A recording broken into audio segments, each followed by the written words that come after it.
Dulu tuh orang siapa yang mau ke pasar? Iya. Bau, kumuh, ya kan? Wah, terus lagi apalagi anak-anak muda diajak sama orang tuanya aja ke pasar gitu ya. Wah, mesti dia beralasan nggak akan mungkin mau ke pasar. Sekarang berbalik, malah anak-anak muda ngajak yang orang tuanya datang ke pasar. Untuk datang ke sana. Nah, pemerintah Kota Malang selama ini tidak tegas loh. Kita kalau kewenangan kita selalu tegas. Tapi kalau di kewenangan yang lain, kita harus koordinasi. Jangan sampai kita dengan ketegasan kita akhirnya ada permasalahan kemudian hari. Iya.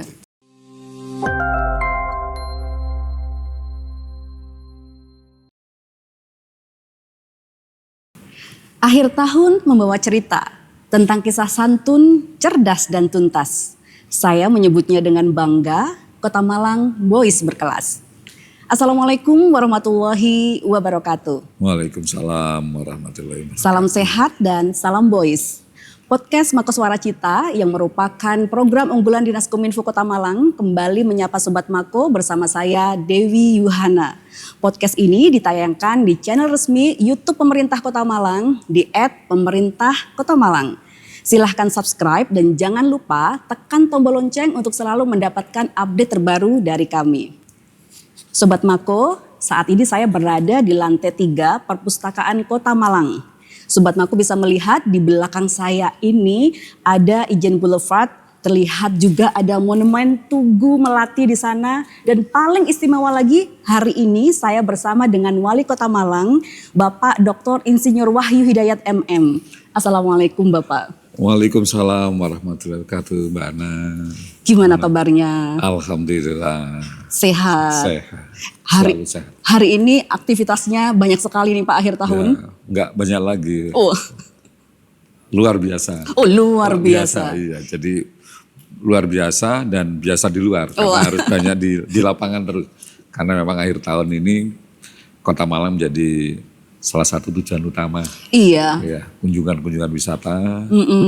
Ya alhamdulillah, mudah-mudahan ini ada manfaat yang diterima, ada multiplier efek yang diterima oleh masyarakat Kota Malang. Walaupun jadi macetnya bertambah. Oh, nggak apa-apa. Kalau misalnya macet bertambah, tapi juga ekonomi masyarakat itu mendapatkan pengaruh positif kan bagus ya Bapak. Katanya macet itu jadi lambang kemakmuran. Nah itu dia. Nah ini juga sepertinya efek dari 1000 event yang Bapak inisiasi di tahun 2025 ini Pak. Iya betul. Jadi alhamdulillah ini Mbak Ana dengan 5 program prioritas saya dengan Mas Wakil Wali Kota. Ada satu yang sebetulnya tidak kita prediksi. Jadi salah satunya itu kan ada 5 ya. Mulai dari beasiswa, seragam sekolah gratis, kemudian program 50 juta rupiah per RT, 1000 event dan penyelesaian permasalahan infrastruktur perkotaan. Yang 1000 event ini memang tidak kita duga-duga, tapi sepertinya akhirnya menjadi satu solusi ampuh. Karena saya masuk dengan Mas Wakil Wali Kota dilantik oleh Pak Presiden tanggal 20 Februari. Sebelum itu, bulan Januari Pak Presiden sudah langsung memberikan satu arahan terkait dengan efisiensi. Dengan beberapa hal, program dan kegiatan yang harus disesuaikan dengan situasi kondisi keuangan negara saat itu. Jadi saya masuk, APBD berjalan, efisiensi pun juga berjalan. Nah itu dia, tantangan itu. Tantangan, nah tidak kita sangka-sangka akhirnya 1000 event ini menjadi pil ampuh untuk bisa menyelesaikan efisiensi. Sampai dengan akhirnya kami dari Kota Malang mendapatkan penghargaan dari beberapa media-media tingkat nasional, dari kementerian-kementerian. Karena dengan 1000 event ini akhirnya yang PHRI kemarin ini berkeluh kesah, sudah merumahkan dari karyawannya, karena mereka kan terdampak. Restoran-restoran juga merasa bahwa tidak ada orang-orang yang membeli lagi. Nah dengan 1000 event, ini adalah menjadi satu solusi karena saya berikan kemudahan orang-orang yang akan melakukan sesuatu kegiatan yang event-event. Dan alhamdulillah dimanfaatkan oleh mereka akhirnya datang ke Kota Malang tidak hanya kegiatan ataupun melaksanakan event itu saja, tetapi mereka juga mumpung ke Malang, ya sudah datang ke restoran-restoran, kulinernya, cari oleh-oleh, wisatanya juga datang. Selain mereka menghadiri event-event ini. Ya alhamdulillah ini akhirnya ada multiplier effect yang dirasakan. PHRI mau tidak mau mereka menginap karena rata-rata kalau Jumat mereka datang, Minggu pulang 3 hari 2 malam, lumayan kan gitu. Orang-orang datang keliling juga di Kota Malang juga memanfaatkan ada angkutan-angkutan yang ada. Jasa-jasa angkutan juga mereka terdampak. Keliling juga mereka mencari makan karena banyak kuliner legend yang ada di Kota Malang. Terdengar sudah di mana-mana Kota Malang kalau nggak ke restoran ataupun warung ini yang legend-legend, kuliner yang legend, mereka tidak merasa ke Malang. Oleh-olehnya juga begitu, mencari akhirnya UMKM naik. Nah itulah salah satu solusi kami sampaikan dari beberapa, buktinya ini akhirnya benar dengan 1000 event ini efisiensi di Kota Malang itu tidak terasa, tidak terdampak sekali. Itu Mbak Hana. Alhamdulillah banget ini ya Pak ya, benar-benar ampuh ya. Ini jadi salah satu yang tidak kita prediksi, padahal saya membuat 1000 event itu kan pada saat saya kampanye. Oke. Dan saya tidak tahu pada tahun 2024 kan begitu. Akhirnya saya terpilih dengan Mas Wakil Wali Kota, nggak tahunya juga jadi salah satu pil ampuh ya yang akhirnya dirasakan oleh kalangan-kalangan yang terdampak dengan efisiensi. Iya, kemarin itu saya sampai ngelihat status teman saya ini, Pak Wali, yang dia punya usaha di Pasar Klojen. Jadi karena libur Nataru Kota Malang tahun ini gila-gilaan. Karena Klojen aja itu kan cuma pagi sampai siang saja ya. Itu ratusan porsi. Itu sudah tinggal di statusnya ya. Ini tinggal 15 porsi, tapi yang antri banyak banget. Nah, ini gila, se-Indonesia datang ke Malang gitu. Sudah pernah antri ya? Pernah saya. Antrinya itu kadang-kala itu dia jualan di sini. Antrinya itu sampai keluar. Iya. Hanya salah satu kuliner itu. Iya. Itu tidak hanya Nataru betul. Nataru ini hanya sebagai poin kecil aja ya ini. Iya. Karena sebelumnya Jumat Sabtu Minggu saya pernah berapa kali di Pasar Klojen dengan Pasar Orodowo. Yang kita buat seperti itu, makanya arus lalu lintasnya di sana saya atur agar mereka yang datang ke sana lebih leluasa, nyaman, datang tidak terganggu dengan lalu lintas dan kepadatannya dan kemacetan. Sampai ada yang datang ini mereka tuh senang bahwa ke pasar. Dulu tuh orang siapa yang mau ke pasar? Bau, kumuh, ya kan? Wah, terlalu lagi, apalagi anak-anak muda diajak sama orang tuanya aja ke pasar gitu ya. Wah, mesti dia beralasan nggak akan mungkin mau ke pasar. Sekarang berbalik, malah anak-anak muda ngajak yang orang tuanya datang ke pasar. Untuk datang ke sana. Nah, karena memang kita mau merubah paradigma dan karena pasar yang bersih, kuliner yang baik, kemudian pelayanan juga baik, mereka membuat orang-orang merasa tidak datang ke pasar, walaupun itu ada pasar. Jadi salah satu contohnya, Mbak, jadi saya pernah berapa kali dan tidak sekali orang datang, misalnya orang Jakarta, mereka Sabtu naik kereta api karena dekat dengan stasiun kan, Pasar Klojen itu datangnya pagi, Minggu pagi datang, mereka langsung ke Pasar Klojen, kuliner, belanja oleh-oleh dan lain-lain, keliling sebentar Kayu Tangan Heritage karena dekat juga satu kawasan. Kemudian sorenya mereka sudah langsung kembali lagi ke stasiun kereta api, ya, jadi tidak sampai menginap. Kemudian mereka pulang lagi ke Jakarta, pagi sudah aktivitas lagi. Tetapi betul-betul dirasakan betul mereka. Naik kereta api sekarang juga udah nyaman kan. Jadi dia istirahatnya di kereta api. Pagi, Senin pagi mereka sudah aktivitas lagi. Itu berkali-kali, tidak hanya 1-2 orang.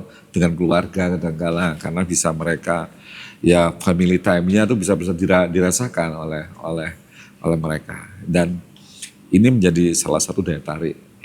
Itu juga bagian dari 1000 event ini dan dampaknya lah. Dampak positif jadinya. Iya, dan karena sepertinya partisipasi masyarakat sendiri dalam 1000 event itu bagus banget gitu ya Pak ya. Jadi tidak hanya dari pemerintah sendiri tapi juga masyarakat membuat event itu gitu. Nah itu saya memang membuat salah satu kegiatan ini berbasis masyarakat. Oke, baik. Kenapa saya membuat ada desa bakti unggulan, ada 5 prioritas yang harus saya lakukan? Karena saya belanja masalah. Belanja masalah itu saya lakukan pada saat saya PJ Wali Kota Malang. Ada program ngobe kan, pada satu bahan juga sudah pada saat di podcast itu saya sampaikan. Nah dari situ akhirnya saya mengetahui dan memapping bahwa kebutuhan masyarakat seperti ini. Berarti kegiatan saya ini memang berbasis masyarakat, keinginan. Pada saat kita ada 1000 event, kita libatkan juga mereka. Bahwa nanti dengan adanya ini, nanti juga masyarakat juga akan, contoh kita kan juga ada sport tourism, itu kan juga salah satu event. Jadi ada salah satu olahraga, misalkan lari atau sepeda, kita lakukan. Dan datang udah puluhan ribu. Padahal itu kan dilaksanakan hanya 1 hari dan hanya 2 atau 3 jam. Iya. Tetapi dia datang ke Malang. Dilaksanakan hari Minggu, datangnya kadang-kadang hari Jumat. Nah itu Jumat dia. Sabtunya ini mereka memanfaatkan mumpung ke Malang, dan hari Minggu paginya mereka melaksanakan event tersebut atau sport tourism tersebut 3-4 jam selesai, sorenya mereka bisa memanfaatkan waktu lagi untuk keliling-keliling lagi. Nah itu karena berbasis masyarakat, jadi masyarakat pun kita libatkan. Oh iya, karena mereka tahu bahwa keinginannya kalau ke Malang, saya punya begini-begini lah. Dari situlah akhirnya kita persiapkan itu. Alhamdulillah akhirnya si event ini berhasil lah. Oh Masya Allah, ini benar-benar ini kalau saya bisa angkat 4 jempol ini Pak ya. Untuk 1000 event ini ya.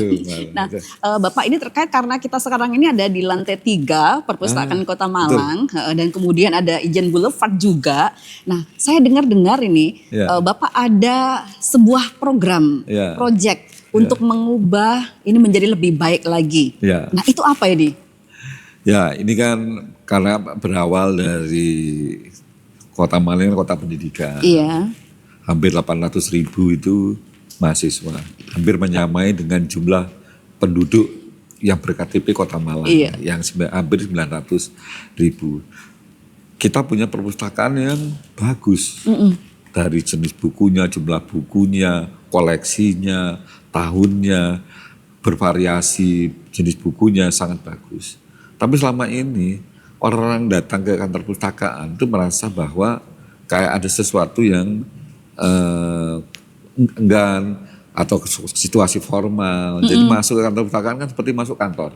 Padahal anak-anak muda sekarang ini ingin ada sesuatu tempat yang mereka ingin datangi, tetapi dengan model yang tidak formal. Akhirnya saya datang dan kebetulan kantor perpustakaan ini kan berada di kawasan strategis. Benar. Proses di jantungnya Kota Malang di Jalan Ijen Boulevard ini yang siapa tidak tahu kalau Kota Malang kita punya Jalan Ijen yang selalu menjadi tujuan kita ada Car Free Day. Nah harus dimanfaatkan dengan betul. Kota pendidikan, jumlah mahasiswanya juga banyak dan kita punya koleksi yang luar biasa karena beberapa penghargaan dari kantor perpustakaan kita ini, perpustakaan kita ini juga dapat penghargaan banyak. Tetapi selama ini ada juga yang sering DM kepada saya di media sosial saya, Pak, ini kok seperti begini. Nah akhirnya saya cek, benar. Nah untuk itu saya ke depan, saya sudah minta Bu Kepala Dinas Perpustakaan ini, bagaimana kita memanfaatkan potensi yang ada dan tidak kesan formalnya harus kita hilangkan. Pertama nanti tidak berupa kantor, karena bangunannya kan sudah bagus. Iya benar. Tidak bentuk kantor sama sekali. Tetapi kalau kita masih bersifat formal, mereka juga rasanya enggak. Nah ini juga berbasis masyarakat, jadi supaya nanti kesannya nyaman, bahwa ini tidak masuk kantor mereka, dan memanfaatkan juga pandangan-pandangan yang seperti ini. Mereka akan lebih senang berlama-lama baca buku dengan melihat pemandangan sambil ngopi-ngopi mungkin di sini. Nah, itu sebenarnya. Kemudian yang juga mereka kan biasanya orang-orang dari mahasiswa atau pelajar ataupun bukan mahasiswa atau pelajar ataupun masyarakat umum ya. Mereka pagi udah kerja lah. Kadang-kadang mereka ingin mencari referensi atau buku dan lain-lain itu di luar jam kerja bisanya. Nah, kebetulan kantor perpustakaan ini kan jam kerja sudah tutup. Nah ini saya minta kita fleksibel, termasuk minggu yang ada Car Free Day. Kadang-kadang mereka juga ingin melihat terkait dengan perpustakaan ini, nah ini kita akan sesuaikan. Nanti kami harapkan nanti dengan Sabtu bisa sampai dengan malam, jam kerjanya, Minggu juga tetap buka, ini sedang kita atur. Termasuk juga saat ini sudah dibuat DED-nya.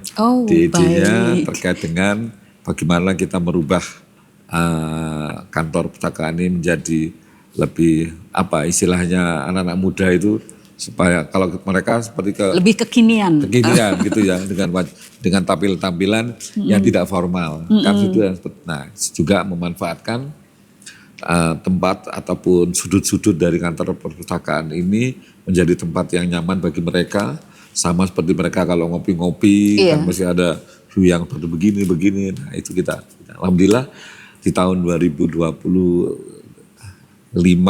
akhir ini DD sudah selesai. Kita nanti akan sesuaikan di tahun 2026 tentunya sesuai dengan skenario pembiayaan yang kita sesuaikan dengan kemampuan APBD kita. Gitu. Iya, saya ini Bapak termasuk anggota Perpustakaan Kota Malang yang dulu itu sering pinjam novel. Iya, novel. Iya, novel di sini, novel yang terjemahan itu banyak gitu ya, dan bagus-bagus gitu. Saya suka Sidney Sheldon, suka baca-baca begitu ya. Jadi saya pinjam sampai banyak. Sekarang, tapi dikembalikan kan? Nah, saya malu ini ya. Iya, nanti saya cek ya, jangan-jangan ada gitu ya. Nah, itu kalau itu saya benar-benar sepakat sekali kalau misalnya ada jam untuk kunjungnya di perpustakaan ditambah. Itu membuat lifestyle baru untuk anak muda. Betul. Me time-nya ke perpustakaan. Yang galau ke perpustakaan gitu ya. Sambil baca buku. Berarti positif ya. Iya, benar. Cari gitu ya, kan kalau galau itu kan biasanya suka ini Pak. Cari quote-quote gitu ya dari novel apa, nanti bikin status, di sini gitu. Dan saya yakin nanti kalau itu ini, karena kita anak-anak muda ini kan sering dengan bermedia sosialnya. Iya. Saat ini yang paling dilihat oleh anak-anak itu kan media sosial daripada yang lain-lain. Benar. Nah, akhirnya apabila nanti dengan media sosial mereka menyampaikan bahwa kantor perpustakaan kita ini sekarang sudah sesuai dengan kekiniannya itu, jadi tidak ada kesan formal. Nah, mereka juga akan datang bisa membaca salah satunya novel. Iya, ini berarti ini pemerintah Kota Malang ini Bapak kalau misalnya jam kunjungnya ditambah berkontribusi untuk meningkatkan minat baca masyarakat. Betul. Karena minat baca masyarakat Indonesia ini kan masih rendah begitu ya. Betul. Wah, nanti jangan-jangan dapat penghargaan lagi nih. ya memang saya selama ini kan bukan berharap penghargaan. Ya, tetapi penghargaan itu sebagai apresiasi yang sudah kita lakukan. Jadi kita bukan ya begini untuk penghargaan, tidak. Tetapi ya akhirnya saya juga nggak tahu. Tapi yang namanya orang media sosial kan selalu begitu kan. Iya, benar. Kita dapat penghargaan kan, saya tidak mengharap penghargaan itu. Tetapi apa yang sudah kita lakukan itu diapresiasi dengan diberikan penghargaan. Nah itulah jadi bagian untuk memberikan semangat kita bahwa apa yang kita lakukan ini betul-betul memang sesuai dengan masyarakat. Kan banyak dengan kategori-kategorinya dan lain-lain. Nah itulah, tapi ya wajar lah mereka memberikan ini tiap hari hampir tiap minggu itu saya ke Jakarta ini menerima penghargaan. Nah itu kan bukan berarti bahwa saya ini tidak, tapi apa yang saya lakukan ini adalah sesuatu yang ingin menjawab keinginan dan kebutuhan dan permasalahan masyarakat. Itu saja sebenarnya. Tapi yang saya lakukan ini akhirnya dapat apresiasi. Apresiasi yang kepada pemerintah daerah itu ya salah satunya dengan memberikan penghargaan. Jadi seperti itu sebetulnya. Jadi masyarakat itu harusnya memahami kenapa akhirnya saya ini. Karena saya dalam ini saya tidak banyak hal-hal yang ingin saya lakukan, tetapi saya ingin menyelesaikan permasalahan. Ingin menjawab semua permasalahan-permasalahan. Jadi salah satunya dengan infrastruktur perkotaan. Seperti yang saat ini mungkin banjir. Benar. Banjir itu kan tidak mungkin, ya saya selalu menyampaikan, tidak mungkin simsalabim saya dilantik langsung banjir selesai. Benar. Tidak mungkin. Ada proses, ada perencanaan, ada skema pembiayaan dan lain-lain. Kita nggak mungkin dengan membuat untuk mengendalikan banjir itu secara sporadis. Sini itu selesai, katanya sana banjir. Tapi harus secara terintegrasi. Kebetulan basis saya kan perencanaan, Iya. jadi mau nggak mau ya harus kita ikuti langkah-langkahnya yang seperti itu. Nah, dampak awalnya mungkin kan di dalam proses ya pasti akan ada dampak. Ya contoh di Jakarta, ya kita membuat apa itu namanya di jalan utama, membuat jalan flyover, apa bukan yang rel apa itu Di bawah tanah. bawah tanah Iya. itu ya kan itu kan pasti wah dumelnya orang Jakarta kan pasti pada saat awal proses tapi Iya. sekarang sudah selesai mereka menikmati. Iya. Sama seperti kita dalam menyelesaikan banjir itu pun juga butuh proses. Tidak akan mungkin saya dilantik simsalabim banjir selesai kan. Jadi orang lu ini gimana nih wali kota banjir, wali kota kok masih tetap banjir aja lah. Ada proses dan kita punya target 2028 insya Allah banjir akan selesai. Nah, tetapi dengan skema pembiayaan yang seperti ini kita mau nggak mau kan harus saya prioritaskan ya. Jadi saya juga mohon maaf pada semua dan proses banjir ini pun tidak hanya tanggung jawab pemerintah, tapi tanggung jawab masyarakat. Iya benar. Kita sudah melakukan ya, tapi masyarakat belum sadar tetap akan banjir. Benar. Kita 2 contoh, sudah sarana prasarana sesuai dengan master plan drainase kita buat. Kemudian kita cek di sana, mereka saluran drainasenya malah dibuat untuk buang sampah. Sampah masih tidak apa-apa, Iya, kasur di bawah situ. Meja, kursi rusak. Iya, saya temukan itu. Iya, Akhirnya normalisasi kita lakukan. Nah normalisasi pun kadangkala kita kerja bakti dengan beberapa UPD. Yang kerja bakti itu kita, mereka hanya menonton. Dianggap bahwa ini tanggung jawab pemerintah. Nah itulah, ini sekarang saya sedang membangun. Ya, membangun mindset yang memang kesadaran masyarakat harus kita tumbuhkan. Ini loh banjir ini dampak juga masyarakat. Pemerintah sudah turun, sudah melaksanakan satu tanggung jawabnya, tapi kalau masyarakat masih tetap tidak sadar dengan membuang sampah di tempatnya, ada kerja bakti yang harus kita lakukan, tetap akan terjadi hal seperti itu. Kemudian selanjutnya adalah kewenangan. Jadi kewenangan daerah ini kan di satu daerah ada kewenangan yang dimiliki oleh ada BUMN, ada kemilik dari provinsi. Iya. Kadangkala mereka juga punya kebijakan sendiri yang sudah dilakukan, tetapi membuat satu permasalahan sendiri juga di kita. Jadi kayak saluran ada banyak, kan kewenangannya kan bukan kewenangannya Pemerintah Kota daerah, Malang. tapi ada kewenangan pusat, ada kewenangan provinsi. Iya. Yang kebijakannya dari sana. Nah, kita butuh ada koordinasi. Ada juga ada saluran-saluran yang masyarakat juga dengan ya pasti dengan sengaja ya bangun di atas saluran. Iya. Dan itu saluran itu kan menjadi titik akhir ataupun alirannya dari air. Apabila terjadi intensitas hujan tinggi, itu akan berdampak. Kemudian yang ketiga terkait banjir ini itu kan tidak bisa kita selesaikan secara administratif.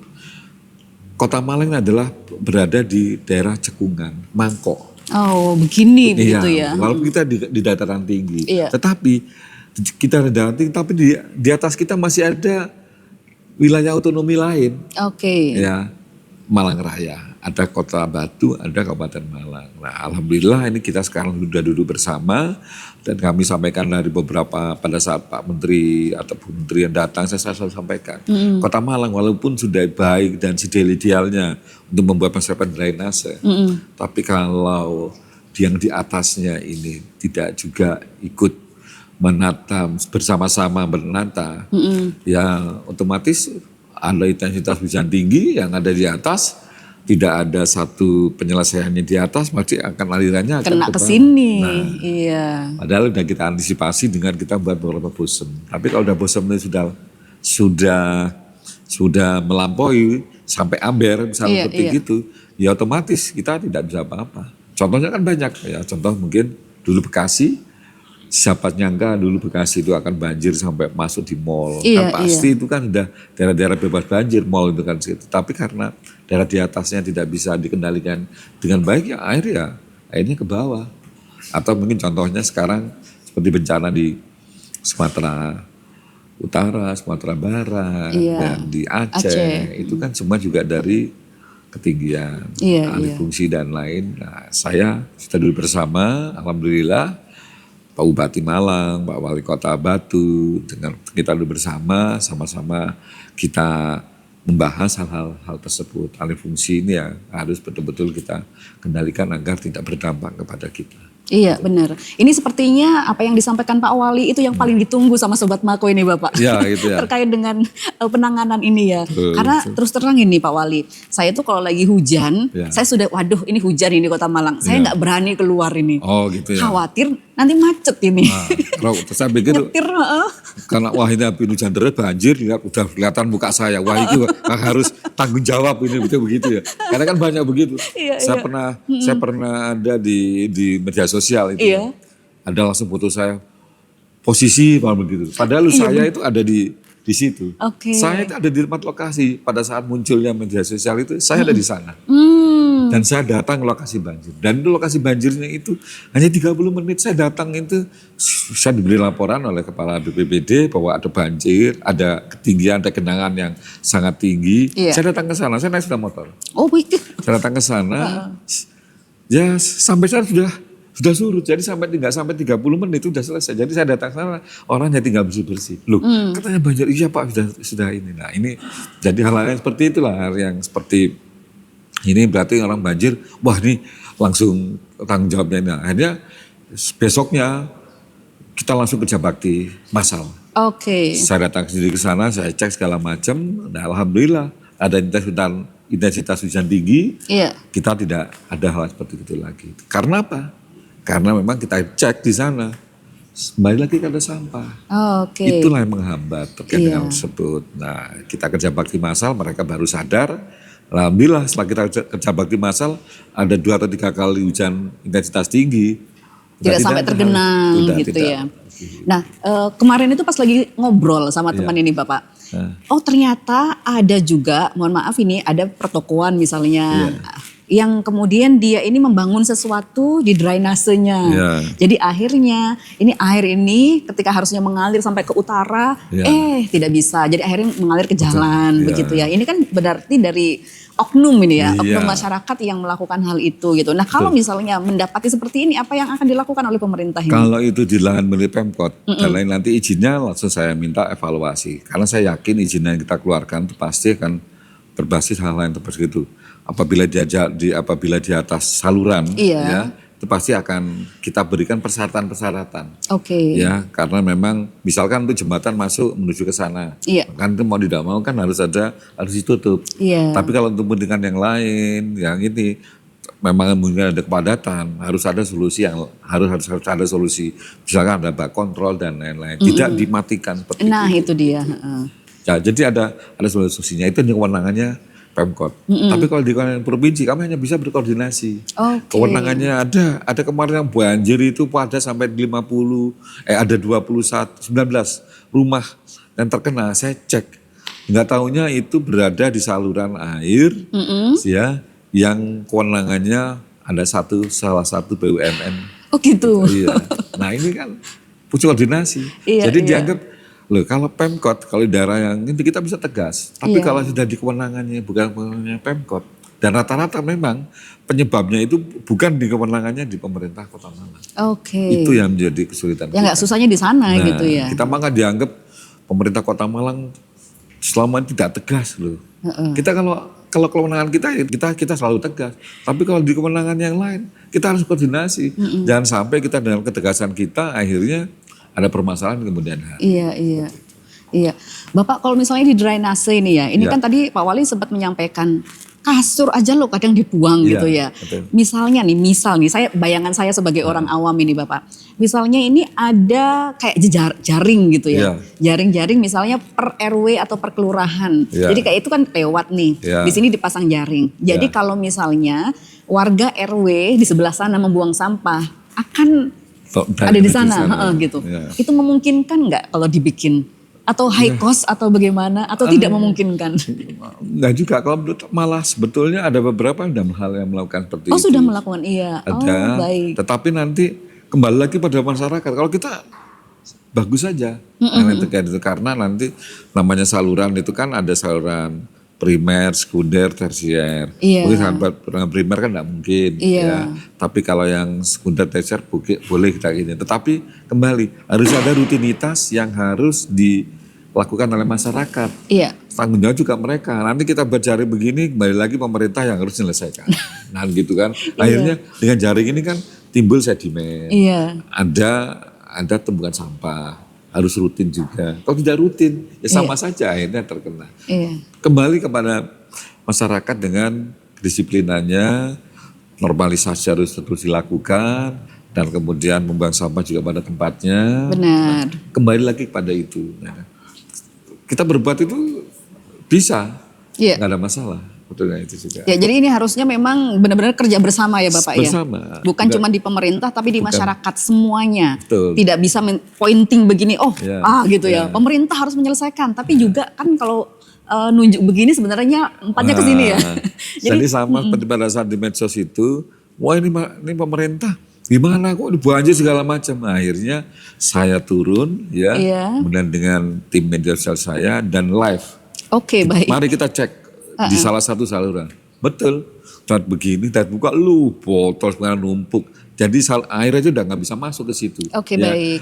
Karena telah dibuka macam gitu. Udah akhirnya berbalik. Sopo si biar ngarani pemerintah nggak tahu jawab. Lagi sopo sih yang komentar ini bawaan menuju. Nah, akhirnya mereka tahu sendiri. Dan kita buktikan, saya nggak mau perlu menjawab. Wah ini kita sama-sama melihat. Titik mana yang terlalu banjir. Kita lihat titiknya. Kita buka. Bukti itu. Iya. Ada buktinya banyak. Gitu. Baik, saya boleh usul nggak ini Bapak? Boleh. Ini usul ini ya. Bagi anggota masyarakat juga iya. Jadi kalau selama ini ada warga jaga warga, itu lebih ke keamanan. Mungkin ini ada juga warga jaga warga atau warga jaga drainase, warga jaga sungai misalnya. Jadi mereka lah warga sendiri yang kemudian akan menegur oknum masyarakat yang membuang sampah sembarangan.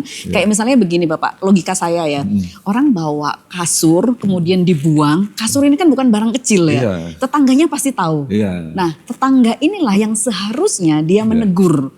Gitu. Nanti kalau misalnya ada tim ini warga jaga drainase, warga jaga sungai ya. Iya, bagus itu makanya. Jadi karena saya lihat ya di daerah mana yang tertentu ada hukum adat. Oh baik. Ya, jadi mereka apabila membuat kesalahan, salah satunya dengan membuang sampah di sungai dan lain-lain, mereka kena sanksi adat. Kadang yang kena sanksi dari hukum adat di situ. Kadang-kala hal yang seperti gitu kan karakter dan perilaku masyarakat kan beda-beda. Ada yang udah ditegur tetap aja. Nah, berarti harus ada sanksi. Sanksi, ya sudah. Ini nggak mau itu ada sanksi sosial yang dilakukan. Kadang-kadang ada yang nggak usah sampai ditegur. Sampai di situ dia masih begitu. Ada yang mereka acuh-acuh kan, sama aja begitu. Memang harus ada perubahan dan sanksi sosial itu nanti menurut saya juga bagus karena ada beberapa daerah dengan sanksi sosial itu mereka merasa tidak udah menjadi tetangga yang baik lagi, hal-hal yang lain lagi, hal gitu. Itulah yang harus dibangun oleh masyarakat. Jadi sama seperti itu. Jadi jaga warga kan begitu. Nah, itu bagus. Ya, harus dilakukan. Hanya memang karena sekarang ya karakter masyarakat kan kadang-kala beda-beda. Ada yang beragam sekali. Yang ditegur gitu, tetap aja begitu. Iya. Oke, baiklah. Pak Wali, beberapa bulan lalu, 2 bulan lalu itu saya ada teman media dari China. Dari tadi kok teman-teman terus ya? Dari teman ya. Benar. Saya mau ngomong saya bukan memang ini. Ini hak ini Bapak. Benar. Jadi ada teman media dari kantor berita Cina. Kemudian saya ajak ke Kayu Tangan Heritage. Dan kami jalan. Dia akhirnya memaksa saya untuk jalan ini Bapak. Oh, biasanya nggak mau jalan. Saya biasanya itu lari. Suka rebahan gitu ya. Nah terus kemudian wah diacung jempol ini bagus banget ini ya Kayu Tangan Heritage ini ya. Kami berkeliling gitu ya. Terus kemudian sampai saya juga sholat di sana di musolanya sampai malam begitu ya. Saya tanya juga ke warga bagaimana perasaannya setelah berubah dan mereka senang sekali begitu. Kalau dulu katanya gelap segala macamnya.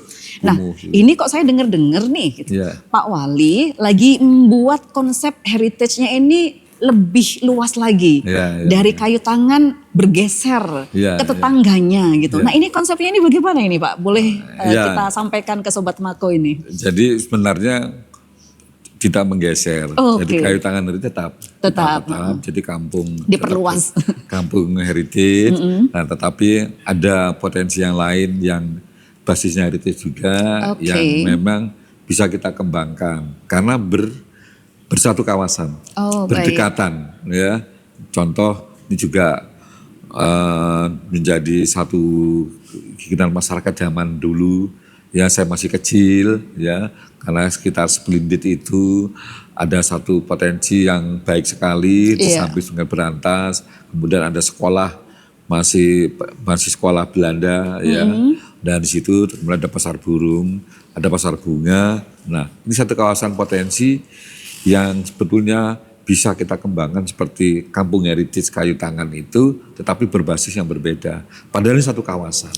Nah itu yang akan kita tata, dan tidak hanya terkait dengan potensi yang dimiliki oleh Splendid dan lain-lain, tapi juga kita mencarikan solusi terkait dengan ada PKL yang ada di alun-alun, maupun parkir yang selama ini selalu menjadi masalah. Apabila kita tata di sana, insya Allah terkait dengan PKL dan parkir itu kita akan dapat ada satu solusinya ya.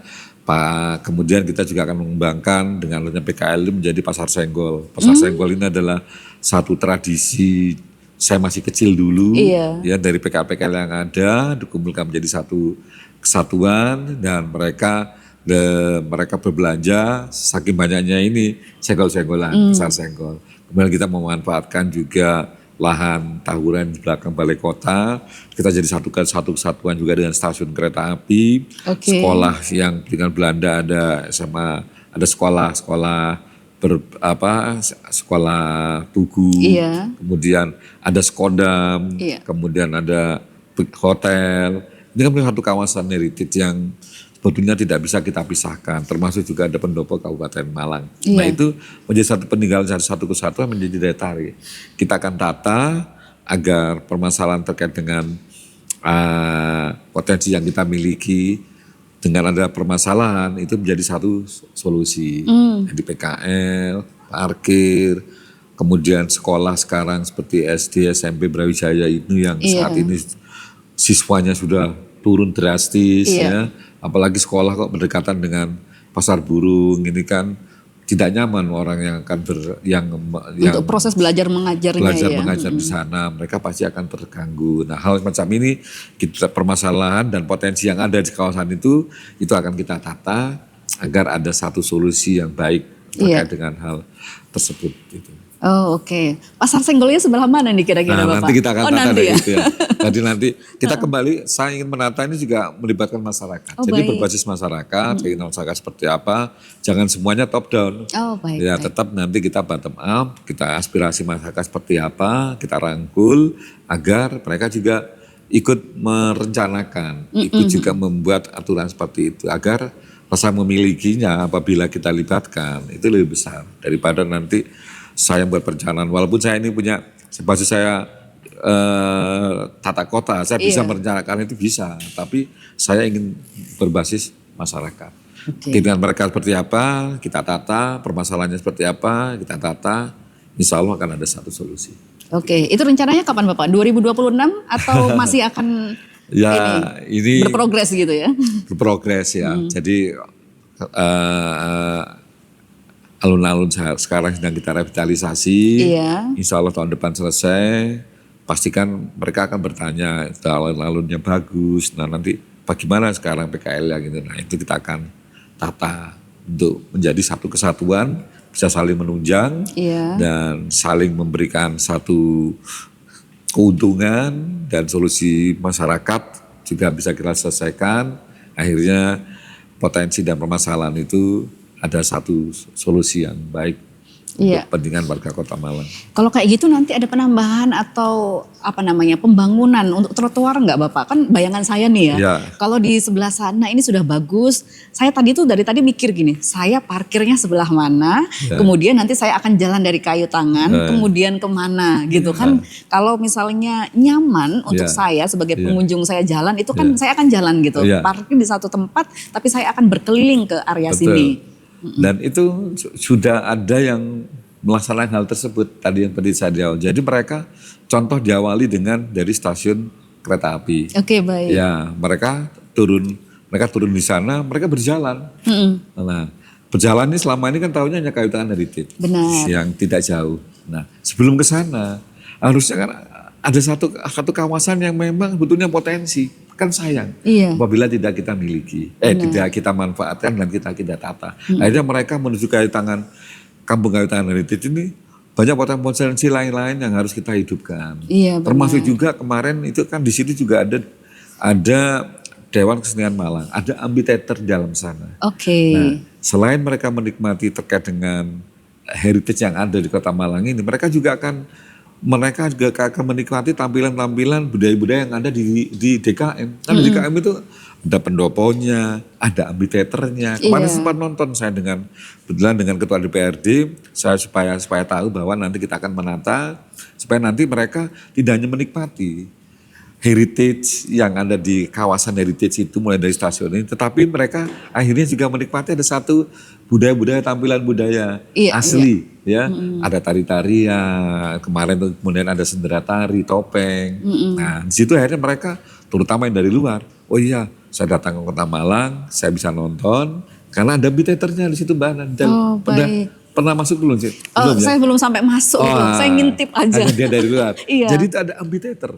Jadi saya nonton di situ nyaman sekali, Mbak. Ini sebetulnya menjadi satu kesatuan yang baik. Ya, contoh di Bali, ada satu kawasan, kemudian ada tampilan budayanya. Dan tempatnya ada. Hanya tinggal kita kemas saja. Jadi makanya, saya melihat itu sayang sekali. Ini banyak manfaat yang betulnya potensi yang harus kita tata, tapi belum tersentuh sama sekali. Iya, itu selain mereka menampilkan penampilan khusus dari teman-teman budayawan sendiri, bisa jadi ditambahin ada course singkat Bapak. Jadi kayak misalnya kursus menari 1 jam gitu kan ya. Betul. Jadi kalaupun misalnya orang datang, sambil ada kursusnya begitu. Iya bisa. Jadi nanti ada paket nanti. Iya benar. Bersama dengan DKM tersebut, dan itu saya sampaikan pada saat saya sambutan di DKM tersebut. Kenapa saya sampaikan? Kenapa saya datang ke sini? Saya ingin melihat. Walaupun sebetulnya pada saat saya di PJ Wali Kota, saya sudah datang ke sana dan itu sudah ada satu rutinitas dari tampilan budaya yang ada di Kota Malang yang tampil pada jadwal tertentu. Lah ini harus kita satukan. Selama ini kan jalan sendiri, akhirnya nggak ada yang tahu. Saya lihat banyak wartawan dari luar negeri hanya melewati saja di depan itu, tidak mampir. Padahal itu bagus. Nah itu makanya itu jadi sayang sekali kan dilewati dekat hotel yang biasanya dikunjungi oleh turis-turis dari luar negeri. Kan sayang sekali. Itulah kita kemas dalam satu kawasan yang nanti. Ya mudah-mudahan nanti doanya masyarakat warga Kota Malang kita bisa memanfaatkan potensi yang kita miliki dan itu kembali untuk warga Kota Malang. Iya benar-benar. Jadi kalau misalnya ini penampilannya bagus, terus kemudian masyarakat juga bisa ikut menari. Habis itu kita manfaatkan yang sekarang ini kan semuanya ini kan media sosial gitu ya Bapak ya. Banyak misalnya sambil ikut menari dia live gitu kan ya. Wah ini loh Kota Malang gitu. Budayanya juga gitu hidup. Teman-teman budayawan mereka juga bisa survive dari program itu. Masya Allah. Ya.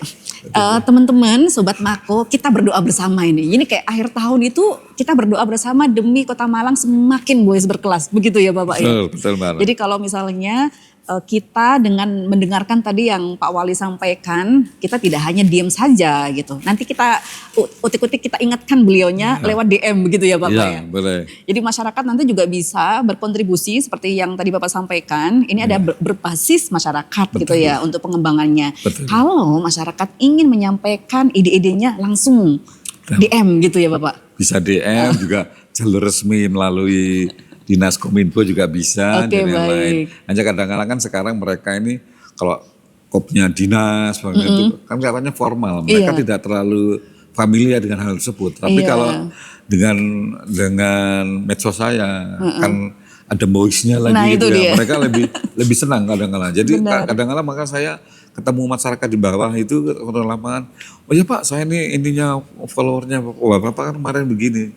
Kalau mereka panggil Pak Boys itu berarti oh ya dia lihat IG saya atau media atau TikTok saya, lihat media sosial saya. Dan tapi rata-rata di bawah mereka itu memang membaca itu, Pak saya ngikuti Pak, Bapak kemarin gini saya ikut saya. Oh ya udah gitu. Bahan aja mungkin belum yang. Aduh, saya sudah follow Bapak. Sudah, ya, gitu Bapak yang belum follow saya. Oh gitu ya. Karena saking banyaknya itu. Saking banyaknya ya. Iya. Baik, jadi Sobat Mako nanti Pak Wali akan follow akun saya loh. Iya. Baik, ini jadi ada beberapa program yang akan dilanjutkan di 2026 ya. Betul. Kalau 1000 event di 2025 sudah sukses, 2026 harus ada tambahan lagi gitu ya Bapak ya. Infrastruktur kita mulai bersama-sama, membangun juga bersama dengan masyarakat. Terus kemudian tadi ada pengembangan untuk kayu tangan heritage juga.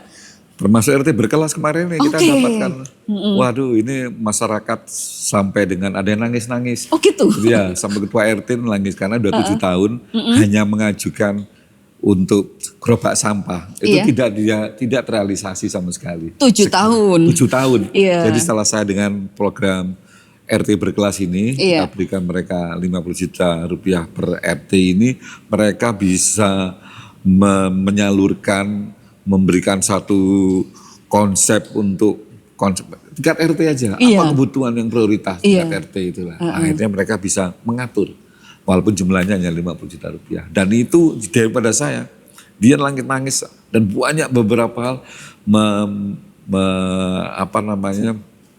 merasakan bahwa dengan 50 juta berkelas ini mereka bisa berbuat sesuatu dalam lingkup yang kecil. Padahal itu adalah kebutuhan. Iya. Jadi ini akhirnya langsung menjamah ke masyarakat yang fokus banget gitu ya Bapak ya. Kan RT ya soalnya ya. Bukan di kelurahan tapi di RT gitu. Jadi mereka bisa lebih bebas untuk berekspresi membangun RT-nya. Betul begitu. Jadi saya minta mereka ada semacam di tingkat RT ini semacam kalau di desa itu kita bisa kumpul-kumpul itulah.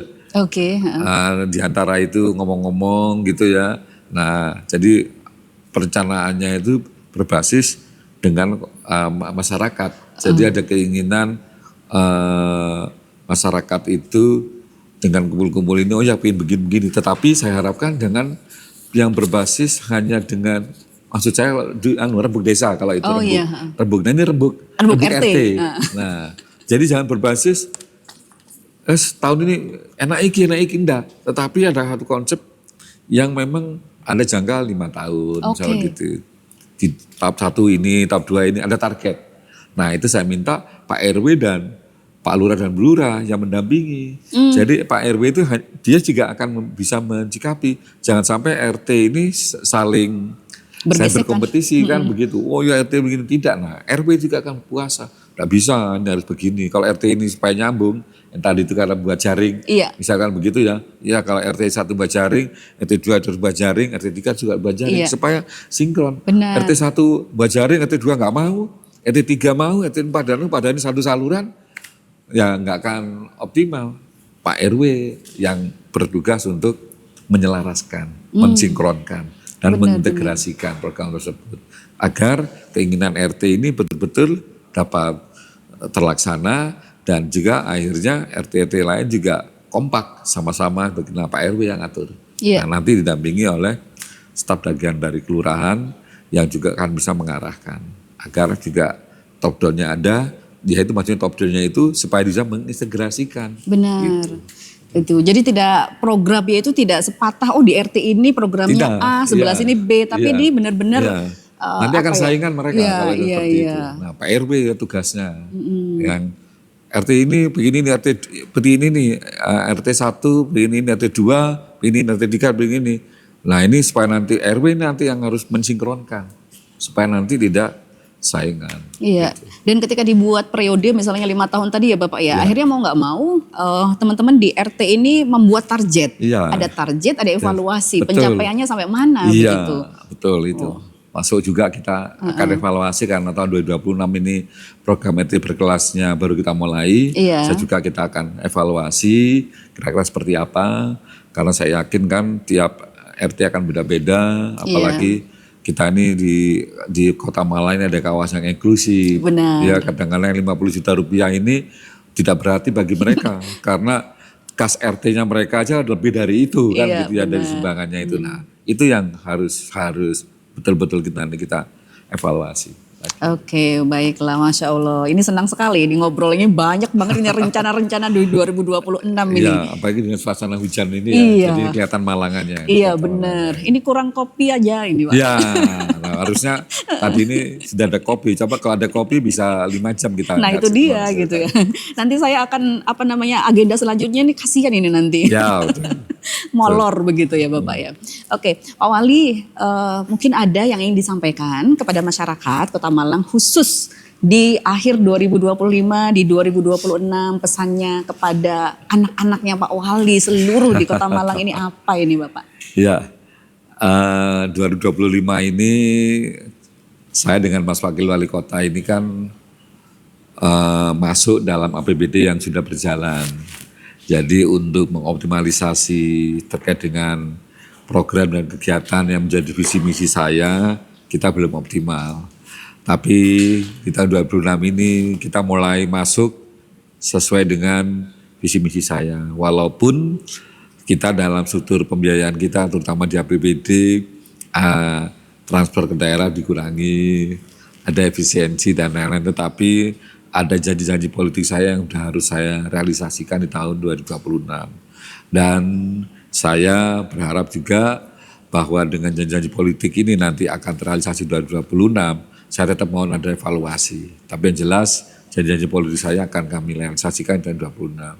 Dengan segala macam keterbatasan dan segala macam situasi kondisi yang memang kadangkala kita ini inginnya ideal, tetapi kan ada keterbatasan, tetapi kita akan upayakan.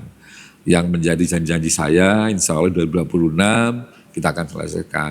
Banyak seperti pasar juga belum selesai, kan 3 pasar itu. Nah ini tahap penyelesaian, kemudian kemacetan alhamdulillah kita sudah ada janji-janji saya terkait dengan kemacetan, sudah ada BTS ya, yaitu by the service dengan adanya Jatim Trans. Itu kan juga koordinasi Pemkot juga dengan Pemprov. Ada hal-hal yang belum kita selesaikan, tentu kita punya satu alasan. Misalkan banjir yang tadi, kita punya alasan, ada kewenangan-kewenangan, kita ini memang di daerah cekungan, ada juga yang memang luar batasan yang tidak bisa dilakukan oleh pemerintah Kota Malang, saya mohon maaf yang sebesar-besarnya, tetapi kami tetap berupaya untuk koordinasi untuk menyelesaikannya.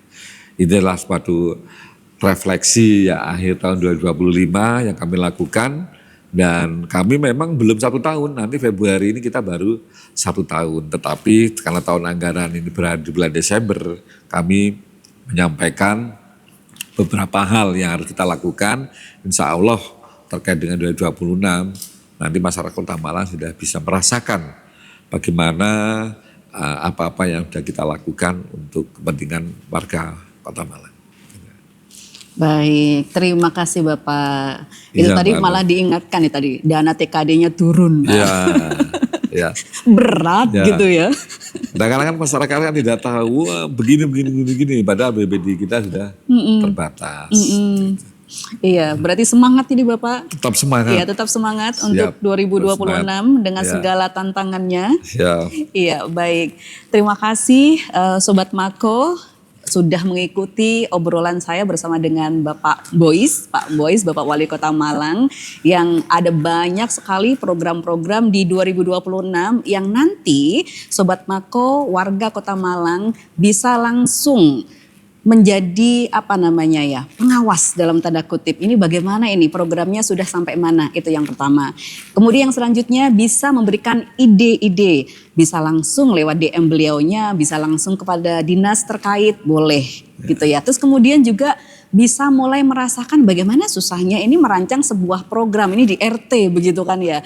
Kemudian nanti dievaluasi bagaimana bertanggung jawab pada masyarakat. Baiklah, sebelum saya menutup sesi podcast ini, mohon izin saya ada pantun lagi ini Pak Bois ini ya. Saya boleh ngelihat ini ya. Tahun 2025 ditutup dengan doa dan ikhlas. Bois. Menyongsong hari esok penuh kualitas. Bois. Dari hati terdalam kami ucapkan dengan tegas. Bois. Kota Malang, boys berkelas. Terima kasih. Baik, masyarakat Kota Malang dan juga terima kasih sekali lagi kepada Pak Wali. Saya Dewi Yuhana, sampai ketemu di podcast yang lainnya. Assalamualaikum warahmatullahi wabarakatuh. Waalaikumsalam warahmatullahi wabarakatuh.